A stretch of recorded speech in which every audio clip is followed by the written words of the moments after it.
Putin i Rosja jedzie do Chin. Putin również powiedział, że wojna toczy się zgodnie z planem. Aż strach się bać, kto ten plan układał. Wzrost przemocy seksualnej wobec dzieci odnotowano po powrocie przestępców z frontu. Nabiulina drży o odpływ kapitału, inwestorzy okradani przez państwo. Zapraszamy. Dzień dobry, witamy. Z tej strony Mateusz Lech oraz Paweł Jeżowski. Witamy, godzina 9:01. Długi wstęp był, to trzeba wybaczyć. Witamy w czwartek. Zbliżamy się do weekendu.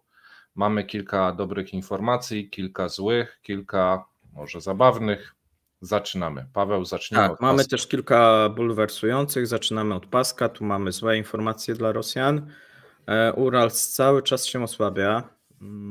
No i w sumie bardziej się chyba osłabia niż wskazuje na to sytuacja tutaj, jeżeli chodzi o te główne rodzaje ropy, czyli WTI i Brent. W sumie trudno stwierdzić, dlaczego on spada, natomiast no tu mówiłem, że być może te główne rodzaje ropy, być może tutaj jeszcze będzie próba ataku na przykład na Brendzie na 7 z przodu. Na razie to się nie zapowiada. Mamy wizytę... Paweł, ponoć jakieś ciastka mnie zasłaniają. O co chodzi? Jakie ciastka? No ja nie wiem. Ludzie piszą, że ciastka mnie zasłaniają. A YouTube znowuż pewnie, bo on ciągle coś wprowadza, te cookies i tak dalej, więc może teraz... Aha, wy musicie chyba kliknąć, bo to nie od nas jest, to jest od YouTube'a. To nie my, to YouTube cały czas jak gdyby tutaj co chyba 3 dni wysyła nam jakieś modyfikacje, do których musimy się stosować. I teraz były dla Stanów Zjednoczonych, dla jakichś 3 i w związku z tym trzeba zmieniać te opisy do tych ciasteczek. No straszna praca. Słuchaj, to po naszej stronie jest, nie YouTube'a, bo sprawdziłem. Gdzieś u nas ciasteczka wyskoczyły. No ale one jak u nas wyskoczyły? U nas ze streama. No bo to YouTube nam dołącza, tak, cały czas jak gdyby te ciasteczka i to jak gdyby, nie wiem, już we wszystkich chyba możliwych, tak, i przetwarzanie i tak dalej, i akceptacje i różnego rodzaju zgody, tam musicie wtedy klikać. Natomiast ja po stronie w tym momencie, tak, no to jest YouTube. Ale to jest na ekranie naszym. Tak. No. I to ludzie nie zrobią z tym nic. I tego się nie da zmienić teraz. Dobrze, to sobie popatrzymy faktycznie. Faktycznie się wyświetliły. To ciebie zasłania. No to okej. I w tym momencie musicie akceptować, tak? I na to jak gdyby nic nie poradzimy. To może lećmy z wiadomościami, ja mogę być zasłonięty i tak większość z was mnie czyta, my to spróbujemy gdzieś znaleźć, nie wiemy gdzie to jest na razie. Przejdźmy. Dobrze, będziemy kontynuować. Słuchajcie, jeżeli chodzi o Urals, no to mamy spadki, jeżeli chodzi o gaz, no to sytuacja wygląda też, że są minimalne tutaj. Minimalne spadki były wczoraj, dzisiaj są minimalne wzrosty. Natomiast jeżeli chodzi o pozostałe rzeczy, no to przejdźmy do krótkich informacji, bo dosyć sporo ich przygotowaliśmy. Tak, może ja zacznę w takim razie. Zysk netto sektora bankowego na koniec pierwszego kwartału utrzymał się na poziomie ubiegłorocznym, symboliczny wzrost o 2% do 899 miliardów rubli. Jednak wiele dużych banków pogorszyło swoje wyniki finansowe, co przedstawia się następująco w ich kwartalnych raportach. Spośród 50 największych banków około 20 wykazało spadek zysków, w niektórych przypadkach spadł on kilkukrotnie. A informację mamy od Siergieja Szojgu. Przed wyjazdem powiedział, że operacja specjalna pozostaje jego głównym zadaniem jako sekretarza Rady Bezpieczeństwa. Okej. No dobrze. Sytuacja na Ukrainie będzie jednym z tematów negocjacji między prezydentami Władimirem Putinem a prezydentem Chin Xi Jinpingiem w Pekinie. Tak powiedział rzecznik Kremla Dmitrij Pieskow. My dzisiaj oglądaliśmy przed programem wideo, tam pojechał cały Kreml i oligarchowie. Bardzo duża delegacja, prawda? Tak, my o tym będziemy sobie mówić troszeczkę później. Natomiast rosyjskie Ministerstwo Spraw Wewnętrznych umieściło na liście osób poszukiwanych obecnych i byłych urzędników Estonii, Litwy, Łotwy i Polski. W sumie w wyszukiwarce departamentu pojawiły się karty z nazwiskami 9 polityków, w tym byłego szefa estońskiego MSW, Elmara Vahera i byłego ministra spraw zagranicznych Urmasa Reinsalu. Okej. A Ministerstwo Obrony poinformowało o zniszczeniu 5 rakiet ATACMS nad Krymem. Obwody Briański i Tulski zostały zaatakowane przez drony. Miasto Szebekino w obwodzie białgorodzkim zostało ostrzelane z systemu rakiet wielokrotnego startu. 2 osoby zostały ranne. Zeszłej nocy nad rosyjskimi regionami zestrzelono 2 pociski z MLRS Wilka i Toczka U oraz jeszcze jakiś jeden pocisk. Tak jest. No i tutaj też mamy informację z wczoraj, tak, że ten wczorajszy atak, 20 rakiet tych ATACMS uszkodziły radar i 2 wyrzutnie obrony przeciwlotniczej. Mamy też informację z Estonii, gdzie parlament przyjął ustawę zezwalającą na transfer rosyjskiego majątku na Ukrainę. Tu słuchajcie, nie możemy zaakceptować ich. Nie wiemy, gdzie to jest. Możemy to zrobić na spokojnie po programie, a dzisiaj musimy lecieć dalej. Zamach na premiera to ty zaraz opowiesz. A teraz, która była wiadomość, bo próbowałem to znaleźć jeszcze w międzyczasie. Tak, wiesz co, nie znajdziesz, bo tego nie ma, więc nie wiem, to jest po stronie jak gdyby dostawcy tutaj oprogramowania. To ja przeczytam. Jednym z najważniejszych obszarów pracy Aleksieja Diumina będzie pomoc rządowi i Rostekowi w zaopatrzeniu rosyjskich sił zbrojnych, tak powiedział Władimir Putin. Okej, a według brytyjskiego sekretarza obrony Leo Docherty'ego koalicja dronów pod przewodnictwem Wielkiej Brytanii i Łotwy dostarczy Ukrainie pierwsze drony już wkrótce. Tak, mamy również informację od samego Putina, który powiedział, no i potwierdzają się te nasze chyba wyliczenia, ponieważ powiedział, że w 2024 łączne wydatki na obronność i bezpieczeństwo wyniosą 8,7% produktu krajowego brutto, a prawdopodobnie więcej. Przypomnijmy, w 2021 roku wydatki Federacji Rosyjskiej na ten cel wynosiły 2,9% produktu krajowego brutto. No i okej. Po tych krótkich informacjach, słuchajcie, mamy gościa, który chciałby się z wami przywitać szybciutko. My dzisiaj będziemy już tworzyli materiał i będziemy was zapraszać już jutro na godzinę 17. Startujemy z nowym materiałem. Witaj, Aleksandro. Witajcie. Witajcie także słuchacze. Bardzo, bardzo się cieszę, że zostałam tu zaproszona, że mogę współtworzyć ten wspaniały projekt. Ode mnie będzie wiele wiadomości na temat Niemiec, energetyki, zawsze będą się te tematy przewijały. Jestem taką tradycjonalistką i wszystko będzie na kartkach. No to świetnie. A nic nie będzie YouTube'a, będziecie musieli tutaj kupić gazetę. Zaprenumować kartki, słuchajcie. Ola, możesz zostać, bo mamy w tym momencie taki problem jeszcze techniczny, a widzę, że teraz Mateusza akurat w tym obszarze nie zasłania. A my sobie przejdziemy, słuchajcie, do informacji dotyczące zamachu na premiera Słowacji. Roberta Fico, który wczoraj po posiedzeniu rządu w mieście Gadlowa wyszedł na ulicę, podszedł do zgromadzonych obywateli, on często się wita z tymi ludźmi i jeden tutaj ze zgromadzonych zawołał go, on podszedł, odwrócił się, wtedy padły do niego strzały. Ochrona nie była w stanie uchronić Fico przed kulami. Jeden napastnik został obezwładniony na miejscu, ustalono jego tożsamość, okazał się nim 71-letni Juraj Cintula, który mieszka w Lewicach, jest pisarzem, poetą.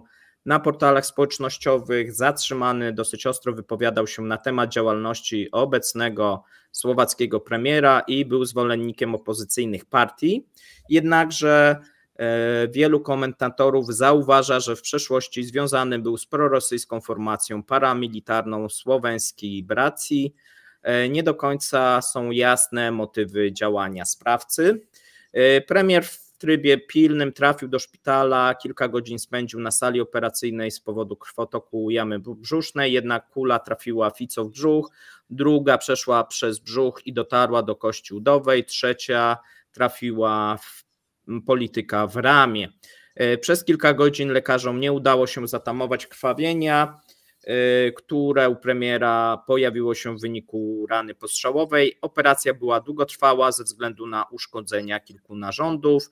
Wieczorem jednak operacja się zakończyła sukcesem, a stan premiera uznano za stabilny. Obecnie lekarze po operacji wprowadzili go w śpiączkę farmakologiczną, w której pozostanie przez 24 godziny. Tak podaje przynajmniej kanał telewizji słowackiej TA3. Jego główne tętnice według tutaj doniesień są nienaruszone, stracił dużo krwi, stan określony jest jako stabilny, ale ciężki.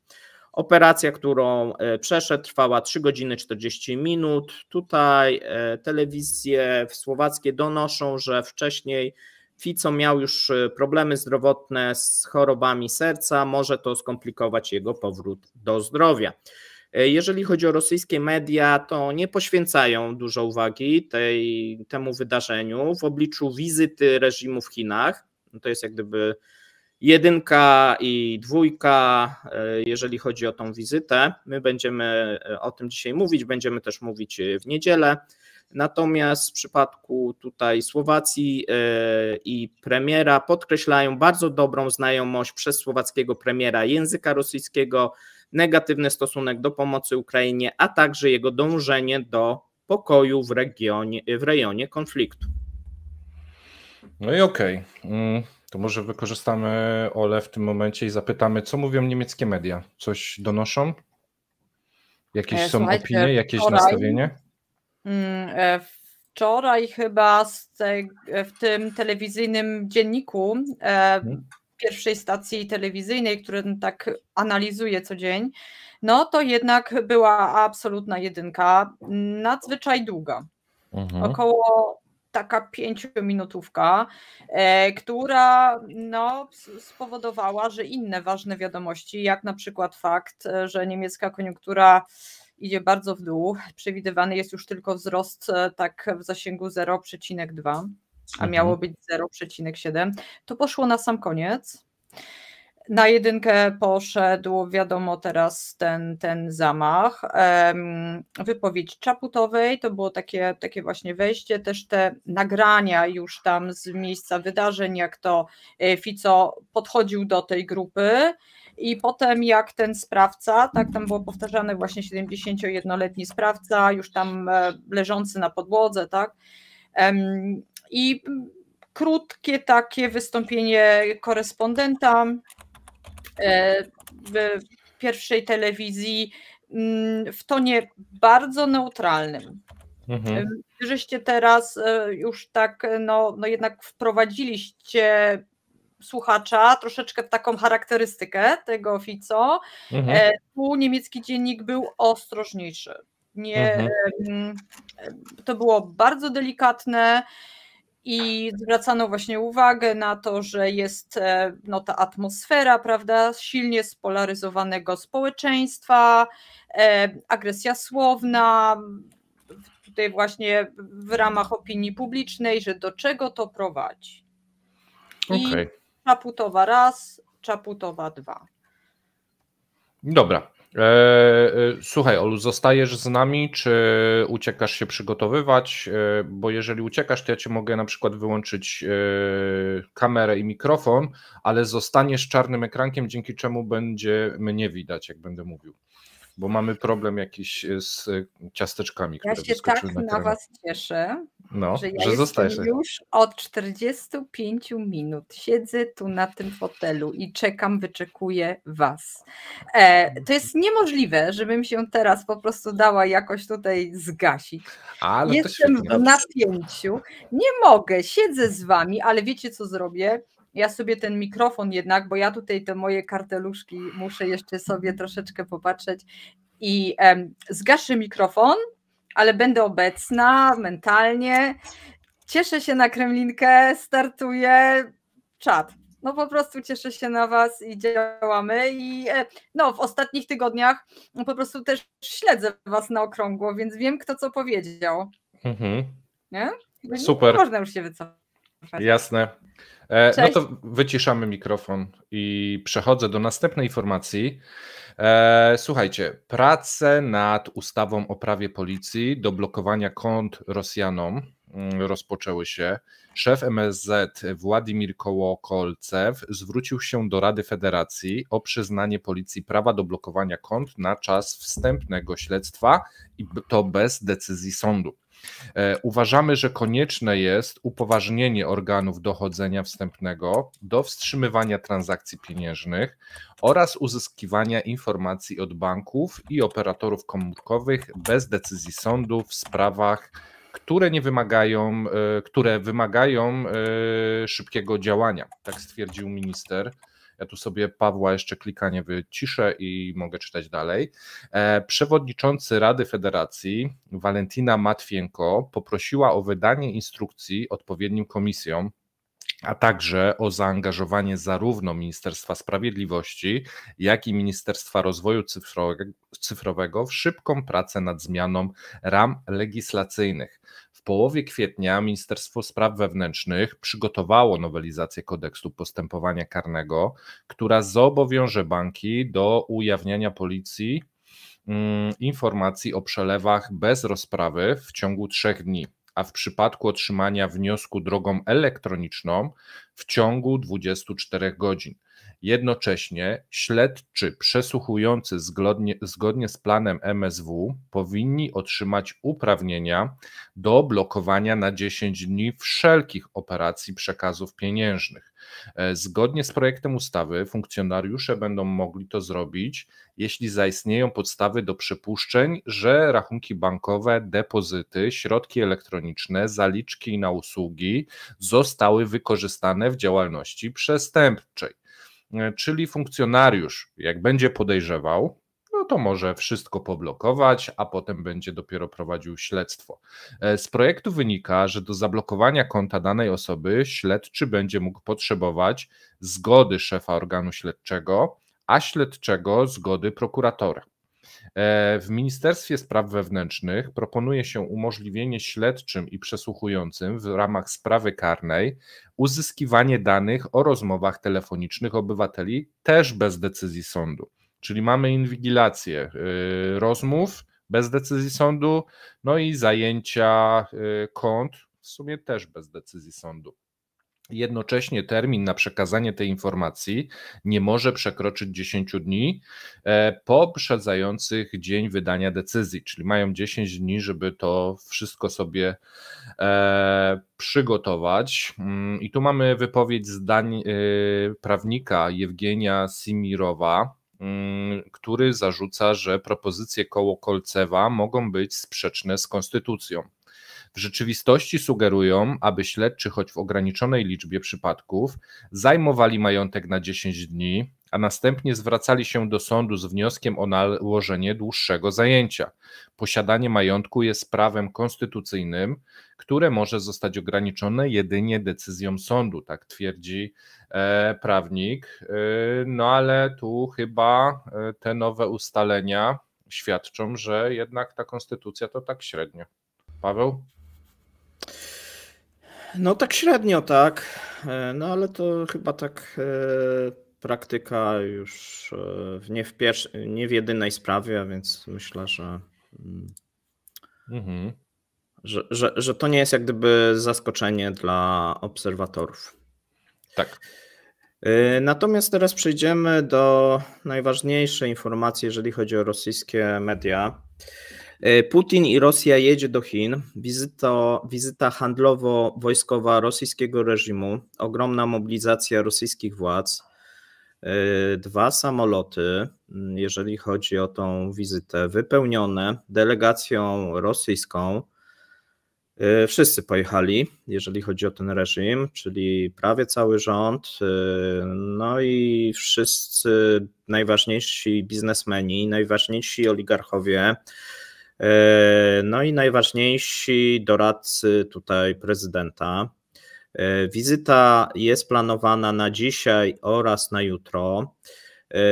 Jak powiedział doradca prezydenta Jurij Uszakow, program jest przesycony. Pierwszego dnia prezydent będzie przebywał w Pekinie, natomiast drugiego w Hrabinie. To pierwsza zagraniczna wizyta rosyjskiego przywódcy od czasów inauguracji. Oficjalnie głównymi tematami wizyty jest handel i ekonomia. Przynajmniej ministrowie będą o tym rozmawiać podczas otwartego, przedłużonego spotkania, ale za zamkniętymi drzwiami, i to jest najważniejsze, politycy będą rozmawiać o, nazwijmy to, bezpieczeństwie obu krajów, ale i o współpracy wojskowej. Na dzisiaj Władimir Putin ma odbyć aż 3 spotkania, jedno już się zakończyło, z przewodniczącym Xi. Pierwsze odbędzie się w wąskim formacie, wraz z prezydentem będzie około 12 osób, no i to było już rano, w tym dyrektor Federalnej Służby Współpracy Wojskowo-Technicznej Dmitrij Szugajew i szef Roskosmosu Jurij Borysow. Na powiększonym spotkaniu, to też już było, rozmawiali wicepremierowie do spraw przemysłu, energetyki Manturow między innymi oraz Nowak. Wśród uczestników również jest szefowa Banku Centralnego Nabiulina, jest szef kolei rosyjskich Biełozerow, no i główni rosyjscy oligarchowie i biznesmeni. Główna rozmowa jednak jest przewidywana na wieczór, gdzie Putin spotka się z Xi, no i przewidziany jest spacer oraz herbata, natomiast wraz z Władimirem Władimirowiczem będą 4 dodatkowe osoby: Ławrow, Uszakow, Białousow i Szojgu. Będzie herbata? Tutaj... Słucham? Będzie herbata pita? No będzie herbata pita, takie są zapowiedzi. Jest szansa. Ale chyba chińska herbata. Dzisiaj rano zakończyły się pierwsze spotkania, trwały 2,5 godziny, odbywały się, tak jak już wspominaliśmy, najpierw w formacie wąskim, a następnie w formacie rozszerzonym. Po zakończeniu głowy państw podpisały wspólne oświadczenie w sprawie pogłębienia relacji wszechstronnego partnerstwa i strategicznego współdziałania. Więcej o wizycie będziemy mówić jutro, a takie duże podsumowanie zrobimy z Łukaszem Kobierskim w CEP Chiny już w niedzielę. Tak, myślę, że do tego czasu będziemy już wiedzieli znacznie więcej. Jutro pewnie jakieś informacje się będą pojawiać, więc będziemy Was o tym informować. A ja przejdę do następnego tematu, czyli w sumie znowu do Putina, tym razem jego wypowiedź tuż przed wylotem. Powiedział, że wojna toczy się zgodnie z planem, aż strach pomyśleć, kto ten plan układał. Wojna Rosji z Ukrainą, trwająca obecnie 3. rok, postępuje pomyślnie i zgodnie z planem, choć miała być 3-dniowa. Prezydent Rosji Władimir Putin ogłosił to w środę podczas spotkania z dowódcami okręgów wojskowych, podczas którego przedstawił generałom nowego ministra obrony Andrieja Biełołusowa. Powtórzę, przedstawiając nowego ministra obrony, bo poprzedniego musiał usunąć i właśnie robił łapankę na podwładnych Szojgu, wszystko jest zgodnie z planem, rozszerzona rzeczywistość na pełnej. Prace przebiegają według planu zatwierdzonego i przygotowanego przez dowództwo grupy. Sztab generalny i wszystkie przydzielone zadania są realizowane. Tak powiedział Putin. W ubiegłym roku wszystkie kontrataki wroga zostały odparte, a w tym roku wojska rosyjskie z każdym dniem stale poprawiają swoją pozycję we wszystkich kierunkach.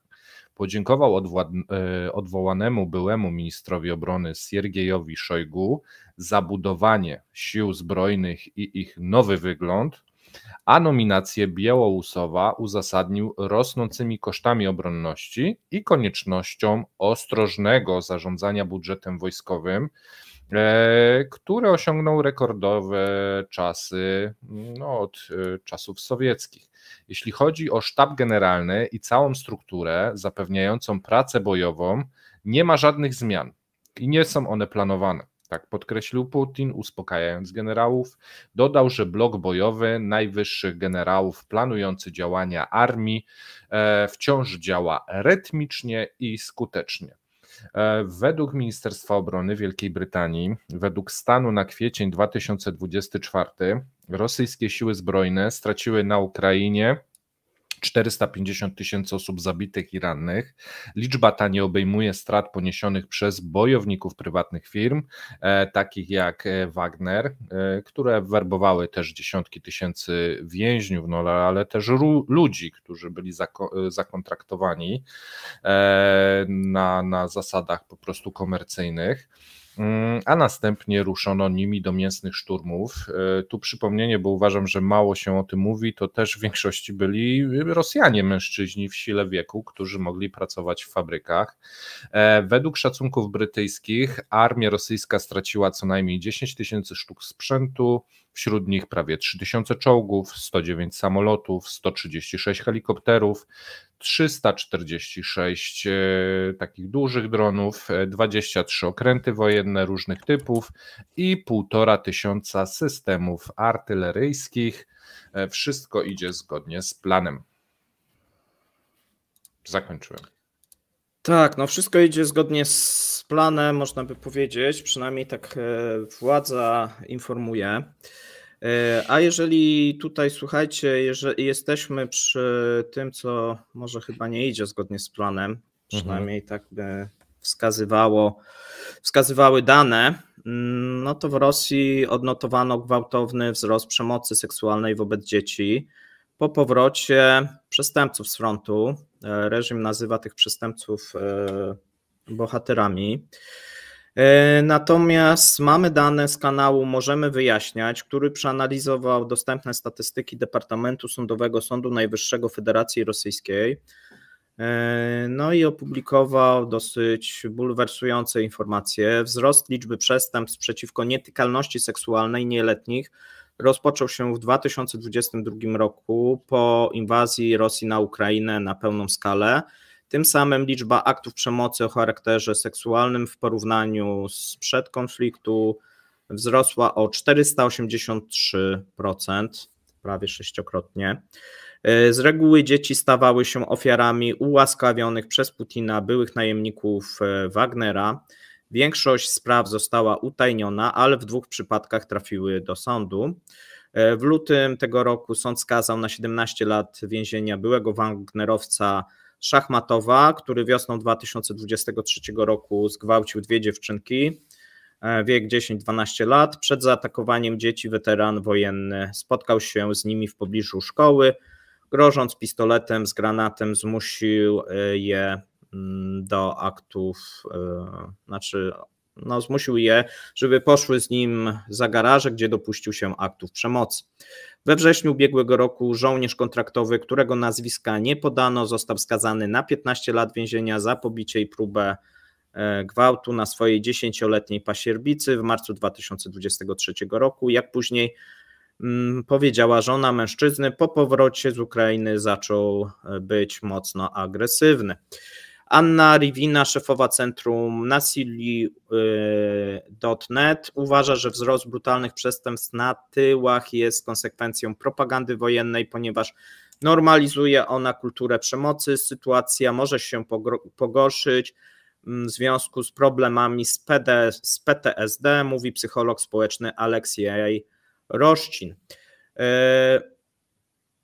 Jeśli chodzi o przestępstwa seksualne, jeśli ktoś zrobi w czasie wojny coś, co uważa za dopuszczalne, może przenieść to do normalnego życia. Dlatego pytanie brzmi, jaka jest norma w rosyjskiej armii, powiedział w rozmowie praktykujący psychiatra sądowy, który ze względów bezpieczeństwa nie chce ujawniać swojego nazwiska. Powiedział również, że utrata samokontroli przez weteranów wojennych może być konsekwencją zespołu stresu pourazowego oraz urazów głowy. Może dojść do przekroczenia bariery kulturowej, którą normalny człowiek w życiu codziennym uważa, a znika w momencie wojny. Nie da się ustalić dokładnej liczby dzieci, które zostały zgwałcone przez nowych weteranów, ponieważ sprawy te rzadko trafiają do sądów, a jeszcze rzadziej do prasy. Można jednak śmiało powiedzieć, że ofiar jest znacznie więcej, tak twierdzi kanał Możemy Wyjaśniać. No, to jest straszne i tu widzę, chyba wszyscy podzielają tą opinię, nawet widzę minę Aleksandry jest też wstrząśnięta, niestety tak wygląda rosyjska. To jest takie skrajne bestialstwo. Bestialstwo. Tak, słuchajcie, przejdźmy do kolejnego, bo czas nas goni. Nabiulina drży o odpływ kapitału.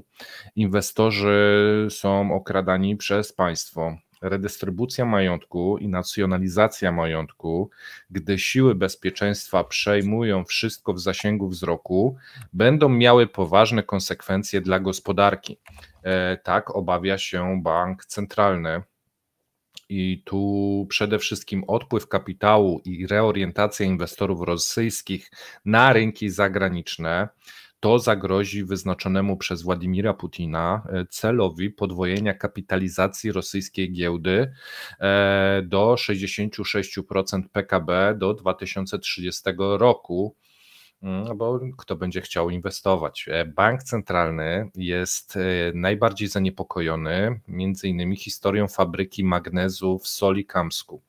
W marcu sąd arbitrażowy terytorium Permu na wniosek prokuratora okręgowego zażądał na rzecz państwa nie tylko pakietu kontrolnego od głównych właścicieli, ale także 10,5% należnych od ponad 2000 akcjonariuszy mniejszościowych, którzy kupili je na giełdzie, czyli kupiłeś na giełdzie, a teraz państwo chce, żebyś oddał. Jesteśmy poważnie zaniepokojeni tą sytuacją, powiedziała prezes Banku Centralnego Elwira Nabiulina. Ochrona praw inwestorów i nabywców akcji w dobrej wierze w drodze zorganizowanego obrotu jest kamieniem węgielnym zaufania inwestorów, a bez rzetelnej ochrony praw inwestorów i akcjonariuszy oczywiście nie można mówić o podwojeniu kapitalizacji rynkowej. Tu chciałbym przetłumaczyć może te wygładzone komunikaty, bo jesteśmy poważnie zaniepokojeni, to nic innego jak komunikat o Nabiuliny, co wy odpierdalacie, czy wyście oszaleli. No bo to tak można by było przetłumaczyć. Co więcej, jej zdaniem mogłoby to podważyć zaufanie do obrotu giełdowego i spowodować odpływ kapitału. Wtedy nasi obywatele po prostu ustrukturyzują wszystkie te transakcje w obcych jurysdykcjach na zagranicznych platformach, no, czyli mówiąc, będą inwestować gdzie indziej. To zagrożenie od dawna niepokoi bank centralny. Pod koniec 2022 roku przestrzegł on, że w dłuższej perspektywie widzi duże ryzyko znacznego odpływu prywatnych inwestycji w zagraniczną infrastrukturę finansową. No i dobra, i tu pytanie do ciebie, Paweł. Co zrobić w takim razie? No bo rząd potrzebuje. No cały czas będzie potrzebował i będzie potrzebował coraz więcej. No tak. No i po to jest też ta wizyta, tak? No tutaj są dosyć duże oczekiwania, jeżeli chodzi o wizytę w Chinach. No i można powiedzieć chiński Lend-Lease. Pytanie jest tak naprawdę, czy Chiny na to pójdą, znaczy jest dużo pytań, tak? Czy będą pomagać Rosji na większą skalę, czy będą pomagać wojskowo, czy będą pomagać handlowo, czy będą pomagać finansowo, co w zamian, jeżeli mają pomagać. No to jest początek, to co widzimy, dosyć dużych negocjacji i tutaj taka, można powiedzieć, że żółta jak nie czerwona flaga dla Zachodu, bo jeżeli te negocjacje pójdą po myśli rosyjskiej, no to wkroczymy na inną gałąź w tym momencie tego drzewa eskalacyjnego, bo już nie drabiny. No i zobaczymy. Pewnie w następnych tygodniach będziemy mądrzejsi, natomiast no tutaj jest, Rosjanie stawiają coraz więcej na jedną kartę i to na tą chińską kartę. Ale to będzie cena. Będzie cena, ale jaka? Nie wiemy jeszcze. Tak, natomiast zabieranie inwestorom ich prywatnych właściwie rzeczy, no to nic innego jak skok na kasę społeczeństwa. To też się łączy z tym, co wcześniej podałem, że te przepisy, że mogą niby sobie zamrozić pieniądze i wymyślić paragraf, mają na to 10 dni, później do sądu o dalsze przedłużenia. To wszystko się w ciekawą stronę składa. Kwestia teraz Chińczyków. Rosjanie muszą być zdesperowani, tam jadąc z taką delegacją, zobaczymy, co się pokaże, a my mamy koniec. Tak, my mamy koniec, dziękujemy widzom. Dzisiaj nie było, ale właśnie, bo my dzisiaj wracamy z live'em o 17. Zrobimy wam dzisiaj komentarz dnia o 17 na żywo. Może ciasteczka będą, jeszcze nie wiemy, bo to kawusia popołudniowa. Dziwny błąd, tak? A więc jeżeli live, to te ciasteczka mogą się jeszcze pojawić. Mamy nadzieję, że do tego czasu już te ciasteczka zjemy. Tak. I nie będziemy was nimi częstować, natomiast no nie możemy wykluczyć niczego. Tak, będzie podsumowanie, będziemy mówili o tych naszych nowych projektach, między innymi z Olą, no i omówimy sobie temat dnia. Na razie mamy wypowiedzi ministra nowego obrony, ale zobaczymy, czy coś się nie wydarzy, czy coś nie wybuchnie, więc będziemy trzymać rękę na pulsie, ale już teraz zapraszamy na godzinę 17 i tam też rozdamy kubeczek. No i będą mieli szansę ci, którzy pracują rano i nie mogli nas oglądać jak co dzień o 9. Trzymajcie się. Trzymajcie się, cześć.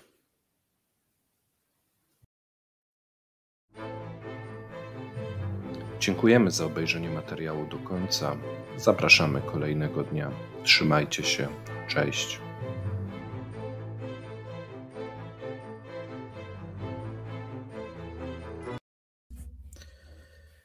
A Mateusz już uciekł?